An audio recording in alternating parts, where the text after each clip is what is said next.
Carroll bringing it forward. Thompson's making the run. Carroll hangs on to it though. Still Davy Carroll. Could go all the way here. Oh, what a goal!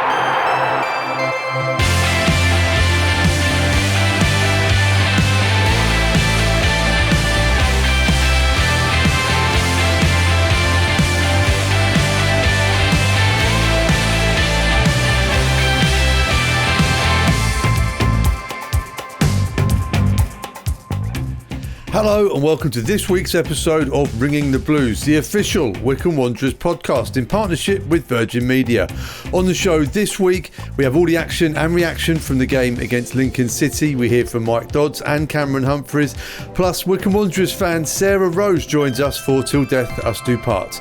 But before all of that, let's head to Mexico City for the full Liga One results with Uri. We are ringing the blues from Mexico City. It's me, Uri, and here are the results for League One.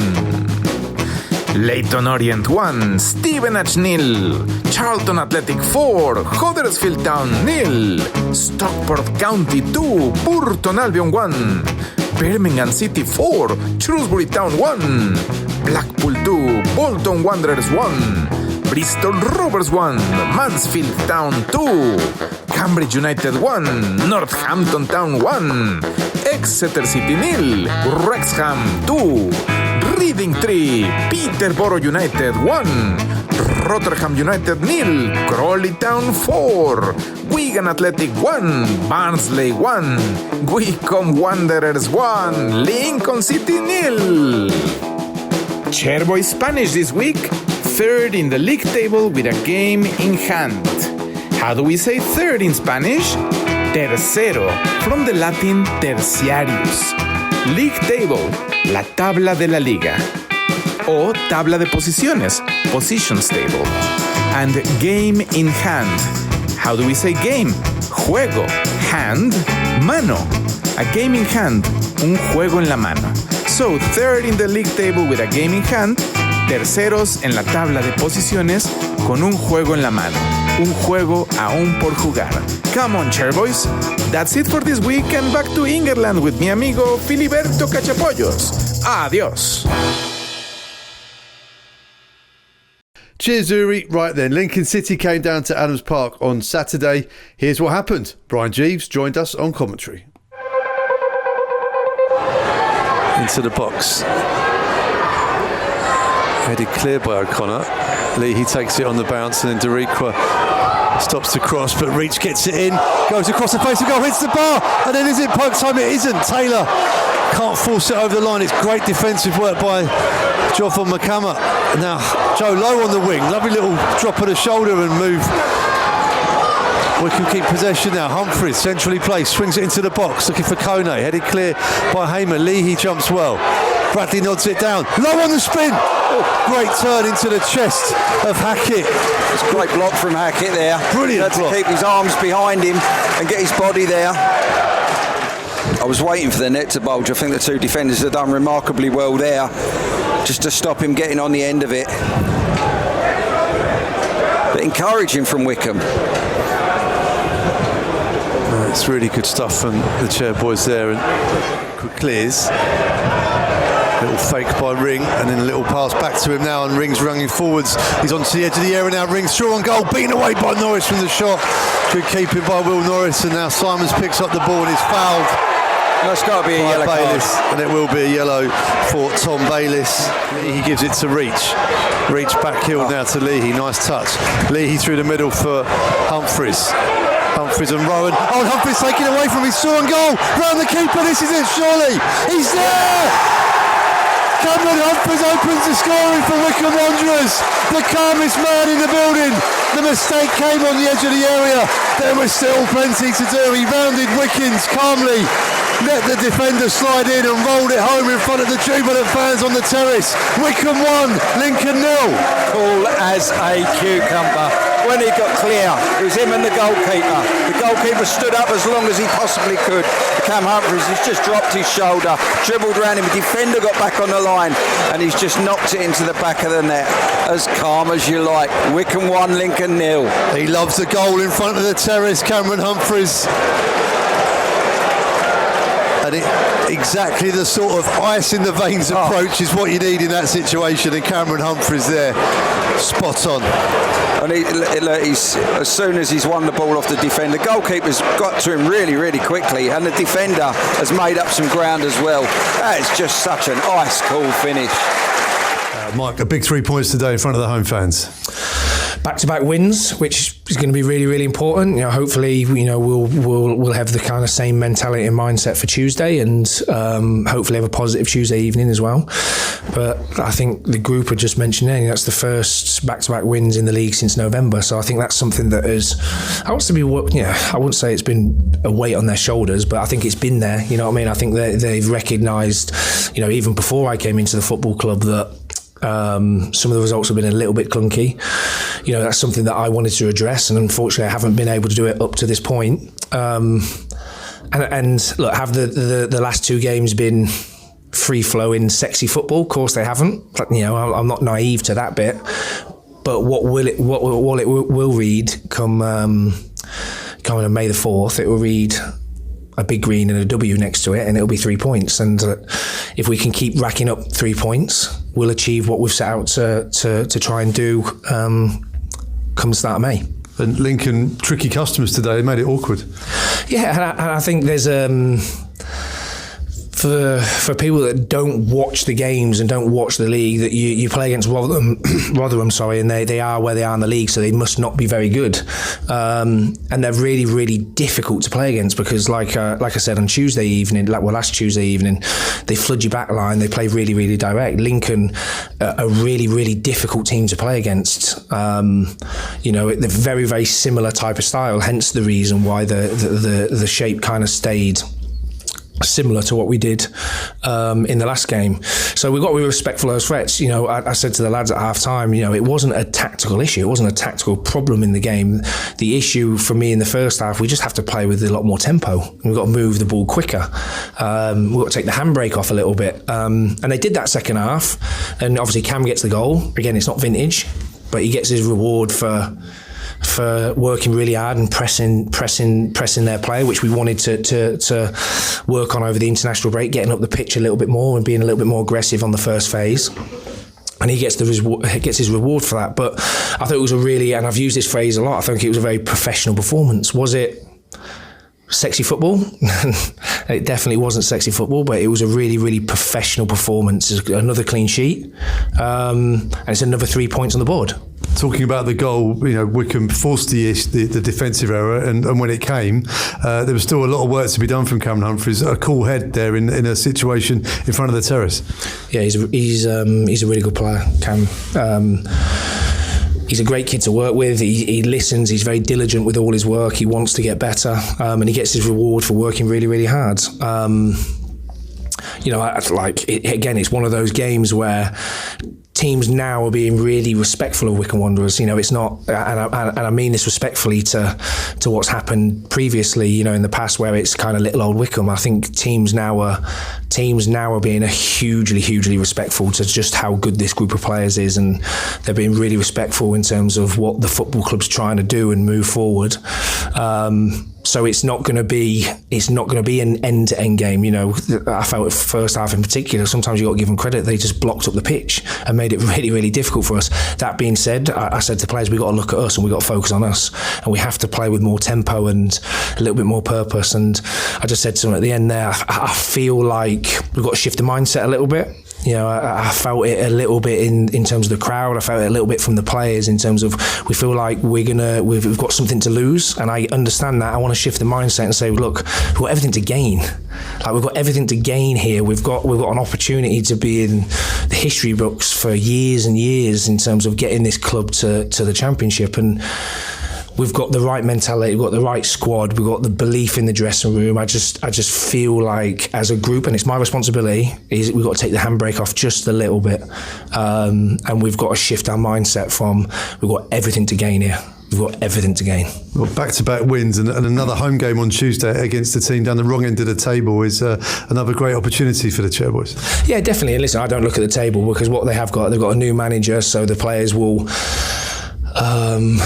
be galvanised by that potentially, in terms of, a new voice, a new idea on how they want to play. I haven't looked at the result and what they did, whether they've changed the way they've previously played or whatever, but we'll do that kind of work over the next 24 hours and make sure we're planned and prepared for Tuesday. But like I said, we've got everything to gain here, and we've got to kind of shift the mentality a little bit in terms of let's just take the handbrake off and let's relax and let's really enjoy the next 8 games.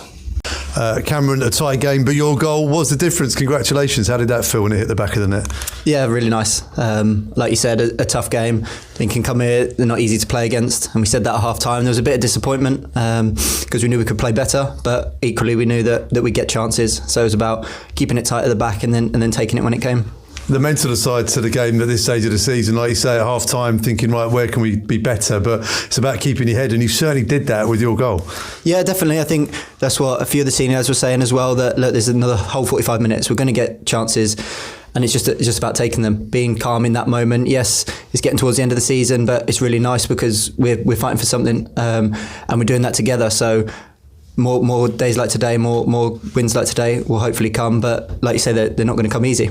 Talk us through the goal, because it initially came from the high press from yourself as well, but when it opened up there was still plenty to do. Yeah, I think Lukey played a good ball forward, and then just capitalised on the mistakes, or the keeper running out, tried to go round him, and then the defender sliding on the line just had to miss him, and it went in luckily. You were one step ahead, weren't you? Because the defender sliding in, if you hit it first time, he probably blocks it, but you just thought, no, I'll let him go first. Yeah, wait a second, so you let him slide out the way, and then, roll it into the empty net was the plan. Well, we've spoken about this before, but you just love that end, don't you, by the terrace? Yeah, they all seem to be coming that end, and if they're winning goals towards the end of a game, I'm not going to complain. But yeah, no, really nice to score in front of the fans again. And a man of the match performance too, and you look like you really enjoyed yourself out there at times today. Yeah, definitely. I thought we played some good stuff at times. A lot still to work on, still getting used to the shape. But yeah, it's patterns starting to come out, and really happy with it in the end. And 8 to go, we're back here on Tuesday. It's certainly exciting times. Yeah, definitely. As I said before, we're fighting for something at the end of the season. It's a really good buzz around the training ground, and we can't wait for the next game. Good to hear it from head coach Mike Dodds and goal scorer Cameron Humphreys. But what about the opposition fans? Deep in mid-table during the business end of the season, plenty to say about Wycombe Wanderers, and they weren't too happy about their own team either. It's the opposition view. Roy Thompson. Oh, those were long, hard miles today, and I don't know what frustrated me most, the ref, or the team selection, or the tactics, or the substitutions. I tell you one thing though, Wycombe have gone backwards since they last came to Lincoln. Heppen SP. That were so frustrating. Wycombe are third, and I didn't think there were much difference in quality. Defensively and in midfield, we're playing well, but one mistake and that was the game done. We were very toothless in attack though, and our final ball was always poor. O'Connor was stupid at the end really. He was obviously frustrated. I'm not sure it were a red though. Perth Imp. Wycombe were doing nought, absolutely nothing, till we slipped up. We were so much on top and in control of that game, but succeeded only in shooting ourselves in the foot yet again and costing ourselves at least a point, if not 3. I'm so angry. Hull Outpost. That were just another repeat of the Birmingham game. We set up for a 0-0 with no ambition and little chance of scoring, hoping for a set piece at best, before getting undone by yet another defensive error. Sonny. That weren't great from us at all, but I'm really surprised at how very poor Wycombe were. They were completely there for the taking. Surprising, I thought, for a side that's third in the table. Imp 73. Wycombe were definitely lacking in the verve they showed in the home game at Sinsel Bank. Grotier Branford. Wycombe looked a shadow of the team that won at Sincilbank. They were there for the taking today, and it's just a pity Gardner and Collins weren't brought on much sooner. Dean. Ooh, a dull, dreary match. And once again, a team only scored against us after a defensive mistake. Seems to me that of the sides likely to be going up, only Birmingham won't be in a relegation battle next season. 617 Lincoln. Look, go to work, follow your side through thick and thin. Look forward to the midweek game, the weekend game, the cup games, the travel, the hospitality wherever you go, friends made and all the highs and lows. But please stop bleating about attendances, owners, who has more money than who, etc., etc. Just enjoy your life. It's a bag of wind that the side you follow is playing with, even though some days it can look like a balloon. There's been a rumour that there's a new lightning-fast player in town, and I can confirm these rumours are correct. Virgin Media is here and is guaranteed to be a crowd pleaser. If you're tired of your broadband giving you the blues every time you want to do something, fear not. Virgin Media are right here in Wycombe and have brought their lightning-fast full fibre to the area to keep you entertained in between matches. Tuck into as many live sporting events, movies, games and tunes as your heart desires. Not forgetting our podcast with unlimited downloads on Virgin Media's intelligent Wi-Fi. All delivered at the speeds you need to keep the whole house happy. And the best part is, you don't need to wait until the next transfer window to make Virgin Media your favourite signing of the season. Find out more at virginmedia.com or drop into your local O2 store. New customers only, eligible Virgin Fibre areas only, subject to survey, network capacity and credit check.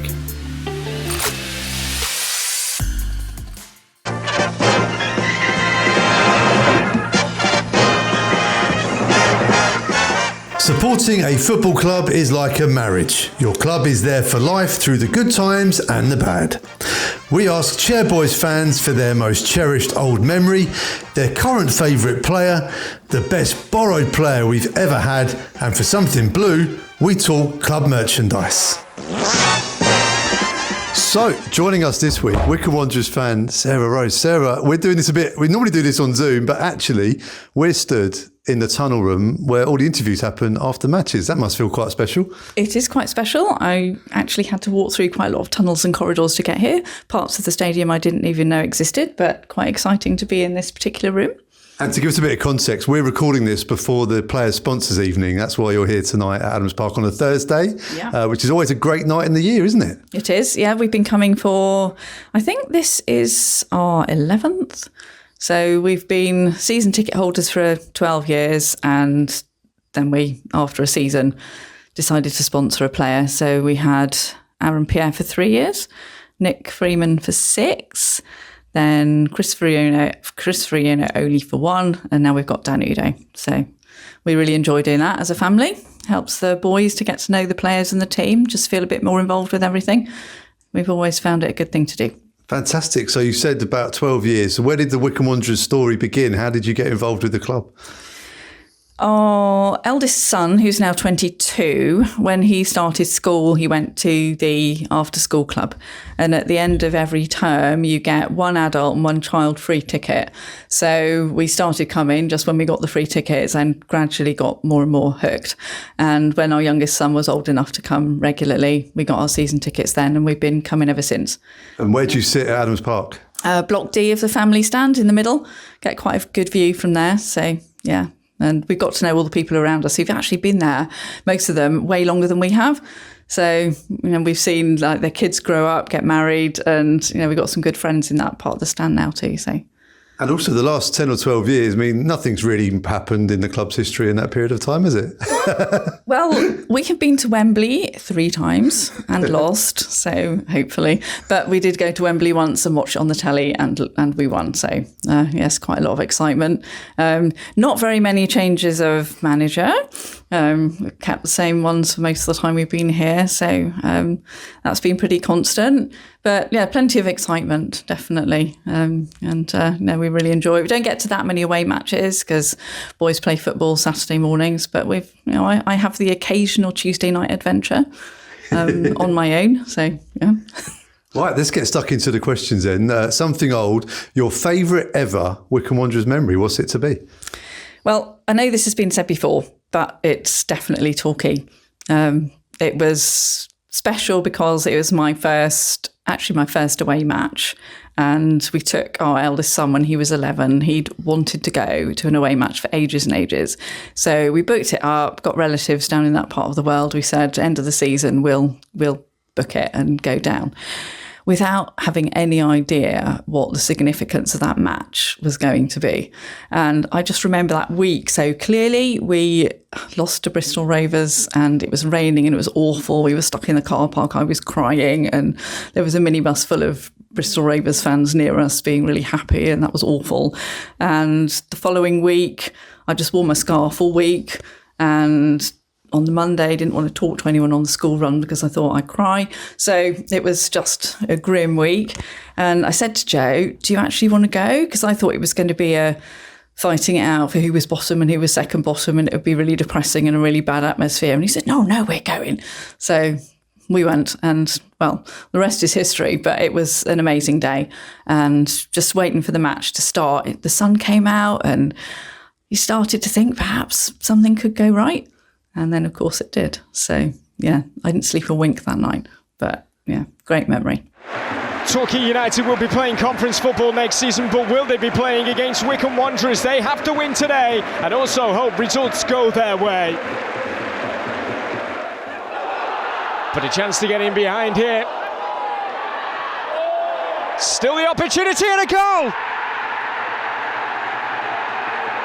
Sam Wood! With just 6 minutes on the clock. What a start for Wycombe in this must-win encounter. Full here for Wood. Oh, he's so unlucky. It hits the post. And then it's wide by Craig. And they've been caught out here. And Wycombe have got numbers forward. Oh, that's going to be a penalty. Craig pours some points to the spots. Step forward, Craig. Just before half-time, clear daylight for Wycombe Wanderers.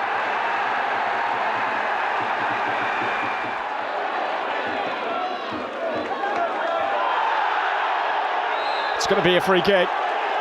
And O'Connor could be in some trouble here. It's a second yellow and Torquay are going to be a man light. The Football League since the start of the 1993-94 season, Wycombe Wanderers. They don't want to give that up, and they want a third! And they're going to get it!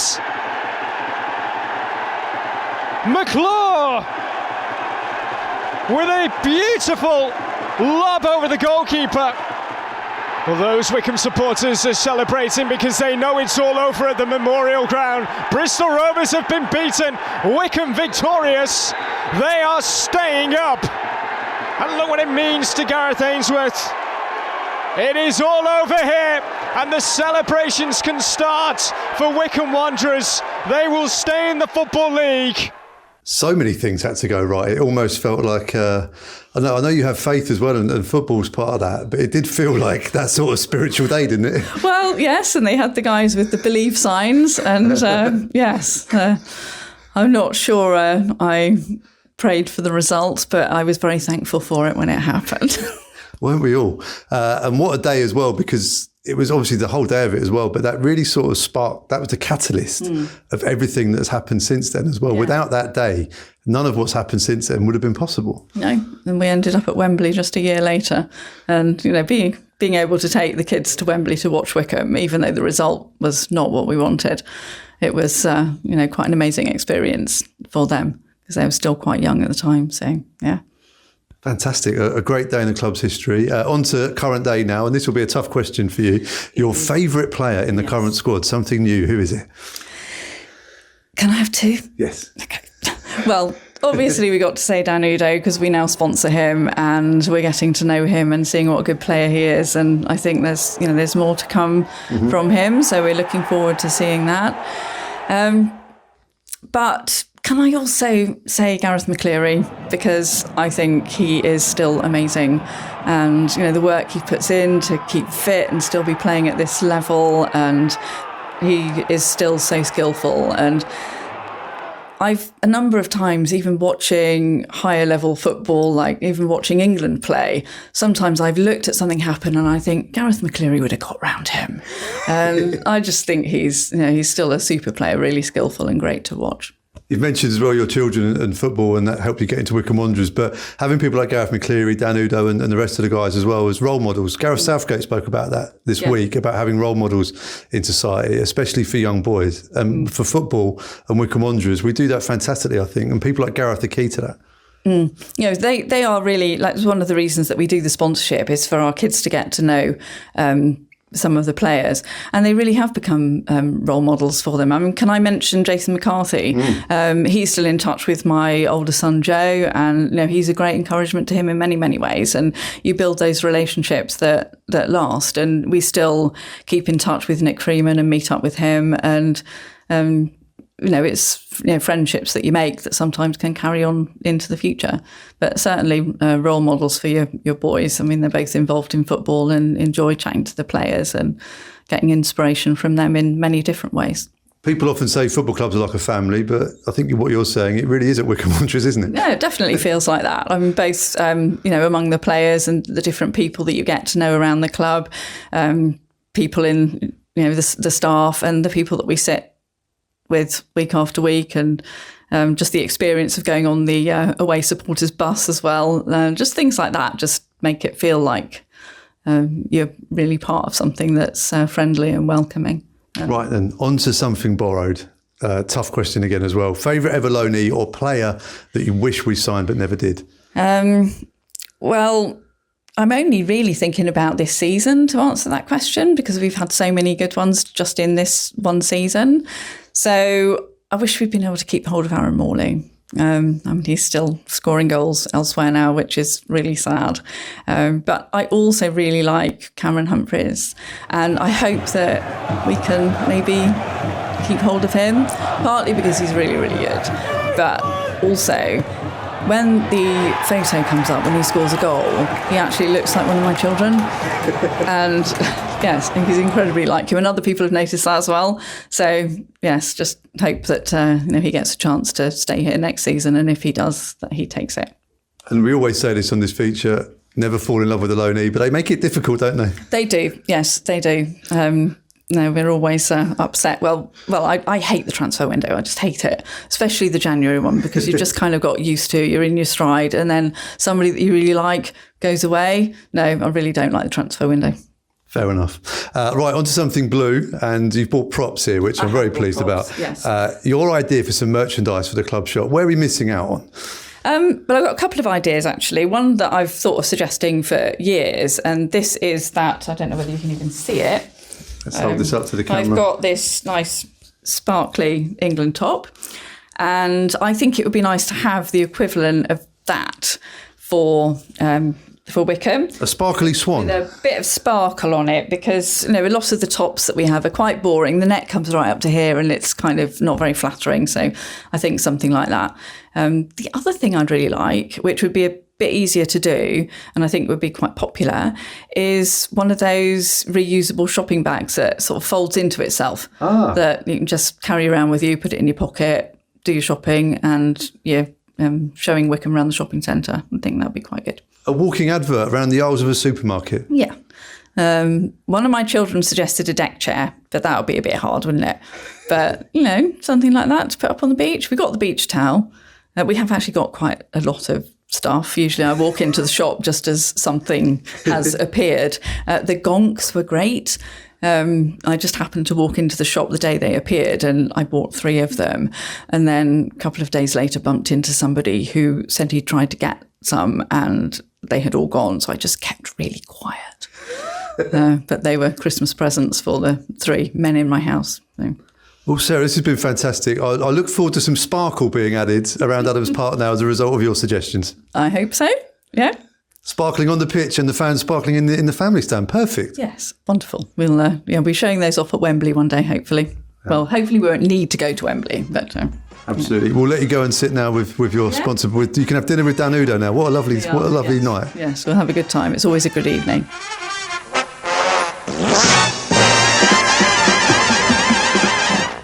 Right, that's it for this week's episode of Ringing the Blues in partnership with Virgin Media.